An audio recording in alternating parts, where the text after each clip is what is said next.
Olá, uma super semana, né? Cheia de boas notícias, né?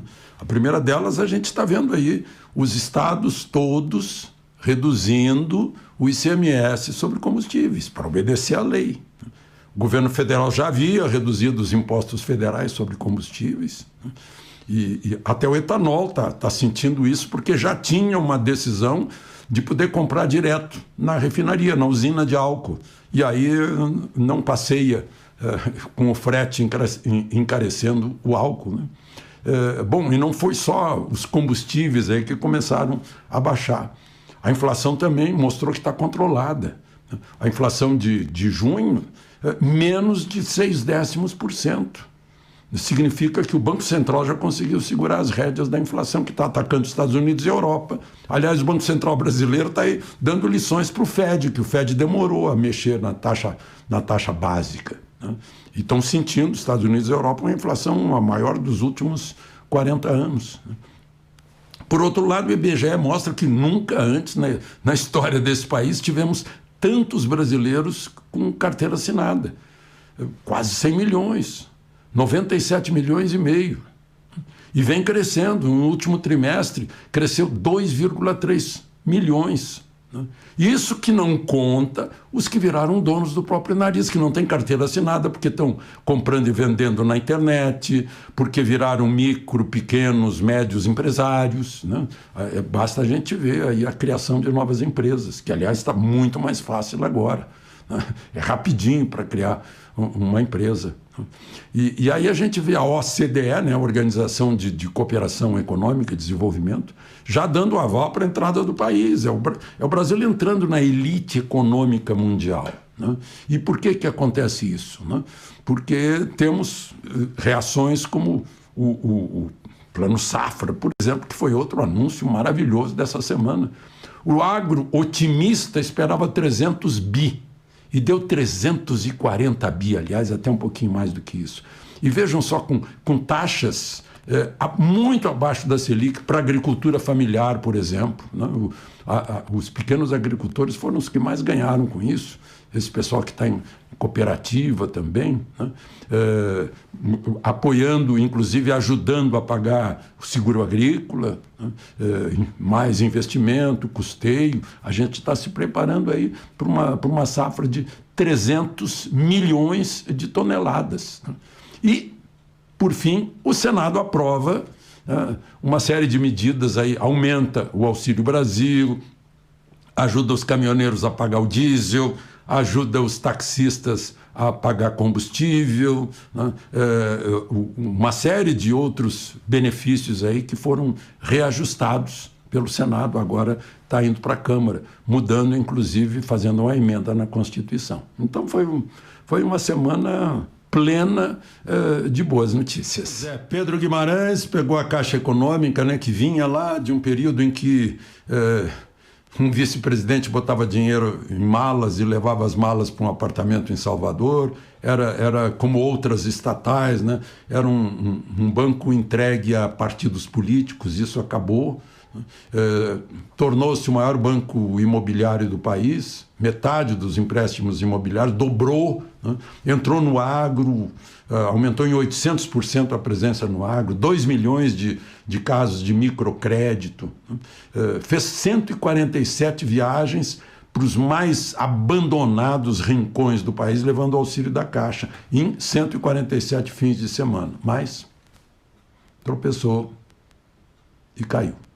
Bom, agora é Daniela Marques, que recebe a Caixa Econômica, prontinha, Banco Social, como deveria ter sido sempre, né? Ajeitadinho para tocar para frente. Ano eleitoral tudo é possível, né? A CPI é um prato, né? Foi eleitoreira a última CPI, a CPI da Covid, né? Que todo mundo viu o nível, né? Tinha exatamente esse objetivo, só que veio muito antecipada, veio no ano anterior.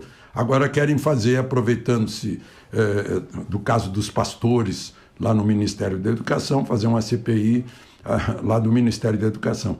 Agora é bom lembrar que está lá no Decreto-Lei 200 da reforma administrativa, que o ordenador de despesa do Fundo Nacional de Desenvolvimento da Educação, FNDES, não é o ministro. Né? Bom, mas isso é uma outra questão. O outro lado quer fazer a CPI da Petrobras, para revolver aquela gigantesca corrupção que tomou conta da Petrobras em outros tempos. Aliás, eu acho bom Petrobras nos últimos 20 anos e Ministério da Educação nos últimos 20 anos é um prato para o contribuinte saber para onde é que foi o dinheiro, que agora está sobrando. Está sobrando dinheiro para fazer todos os benefícios que eu acabei de falar aí, que o Senado aprovou, foi para a Câmara, né? Vale Gás aumentando, esse auxílio especial aumentando, Auxílio Brasil, né? Um voucher lá para os caminhoneiros pagarem. Está sobrando. Né? A arrecadação está subindo, os impostos federais estão caindo, é consequência. Mas, voltando à CPI, né? Aí um lado quer fazer a CPI da Petrobras, o outro lado quer fazer a CPI do MEC, tudo é eleitoreiro. Agora, uma CPI das ONGs da Amazônia não é eleitoreira, é defesa do Brasil. E ela está na fila, em primeiro lugar, há 3 anos. O ministro Barroso mandou o Senado abrir aquela CPI da Covid, né? E o Supremo confirmou, né? Por todos os votos, menos o de Marco Aurélio, que diz que isso é uma intervenção no Senado, né? Contra o 2º artigo da Constituição. Mas, enfim, está aí a CPI das ONGs. Para ser feita, por que não fazem? As ONGs da Amazônia, por que não explicam? O que querem essas ONGs? Milhares lá dentro da Amazônia. E o silêncio é ensurdecedor. Né? Tem gente aí torcendo, fazendo campanha para que não saia. Por quê? Gente que eu digo é na mídia mesmo. Agora, o senador Eduardo Girão, que é um dos que não ficam calados, lá na Comissão de Fiscalização e Controle, conseguiu aprovar um 2º requerimento nessa semana para o Supremo explicar por que contratou aí um sistema de monitorar redes sociais. Espera aí, essa é a função do Supremo? Né? É a pergunta que vai ser feita, né, nesse requerimento. Essa é a função do Supremo? É uma função semelhante ao Departamento de Censura do Ministério da Justiça, no tempo do governo militar, até que o Geisel acabou com a censura. Aliás, o artigo 220 da Constituição diz que é vedado qualquer tipo de censura. Monitoramento, o que é isso? Por quê? Não é censura? É um eufemismo para censura. Sim, o senador Girão quer saber também quanto está custando para o contribuinte esse monitoramento das redes sociais. A função do Supremo é essa.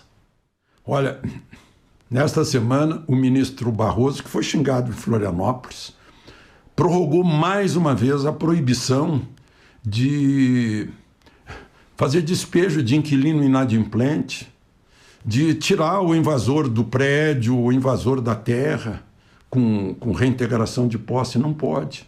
Né? Era medida de exceção para a pandemia, até 31 de dezembro.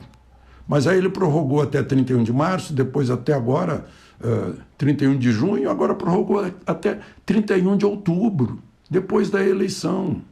É um direito constitucional previsto numa cláusula pétrea da Constituição, o famoso artigo 5º, está no caput, né, que a Constituição garante a inviolabilidade do direito à propriedade, na mesma linha do direito à vida.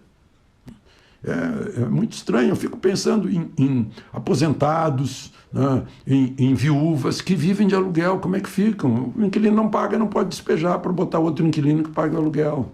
A pessoa que quer produzir na sua fazenda que foi invadida pelo MST, ou alguém que está reformando o prédio, está com o prédio ocupado por MTST. Como é que faz? Onde é que está o direito? Será que sepultaram o direito? Está de um jeito que até uma pessoa, né, e é incrível o silêncio geral sobre isso, mas até uma pessoa que deve favor ao Supremo, porque foi descondenada por causa do CEP de Curitiba, o ex-presidente Lula, deu uma entrevista para a Rádio Educadora de Piracicaba, dizendo o seguinte, abre aspas, que eu vou ler aqui o que ele disse: o Poder Judiciário está fazendo mais política que o Congresso Nacional. E o Congresso judicializando a política.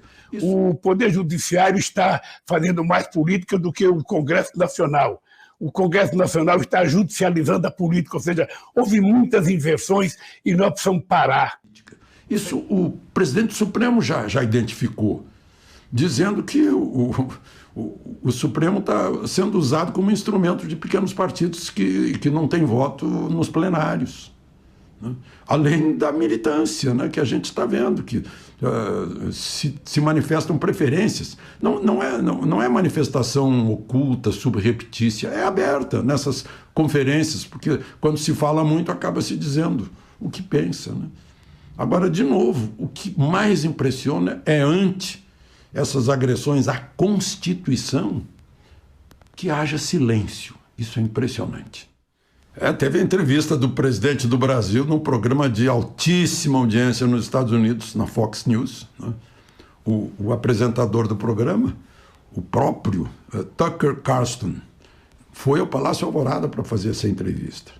Ele é tido hoje nos Estados Unidos como a figura número 1 da televisão americana, né? E antes mesmo da entrevista, ele já tinha conversado com entrevistado um assessor de Bolsonaro, que deu a entrevista em inglês, corrente, e expressou a tese dele, dizendo: olha, o Brasil é o único aliado mesmo, de verdade, importante, né? Grande economia mundial, grande população, grande área, muita riqueza, um potencial futuro incrível. Na América Latina, é o único aliado confiável dos Estados Unidos, ele lembra. E lembra que a administração Biden demorou a perceber isso. Esse é um erro geopolítico, um erro estratégico muito grave para um governante, né? Foi um trunfo muito grande. O presidente Bolsonaro confirmou isso na entrevista, né? E confirmou também outra coisa, a notícia do Wall Street Journal dessa semana também, que no Brasil, na medida em que as pessoas se armam para se defender, cai os homicídios, né? Aumentou o número de registros de armas e despencou o número de homicídios, ou seja, a bandidagem fica com medo, né? É o poder de dissuasão, óbvio, né? Mas também, além dessa entrevista, o presidente Bolsonaro teve mais motociatas, né? Teve em Maceió, e eu vi na moto ao lado, na garupa, Fernando Collor, né? Que é candidato ao governo. Depois ele foi a Campo Grande, realizou um sonho, ele próprio disse, no dia do lançamento do Plano Safra, que estava realizando um sonho de tenente, que é ter a ministra Tereza Cristina na garupa, né? Que agora ele realizou esse sonho, que ela é candidata ao Senado. E depois teve Feira de Santana, na Bahia. Em todos os lugares, o Datapovo estava lá, né? Mostrando para a gente qual é a pesquisa na qual os nossos olhos podem acreditar. De Brasília, para a Jovem Pan, Alexandre Garcia.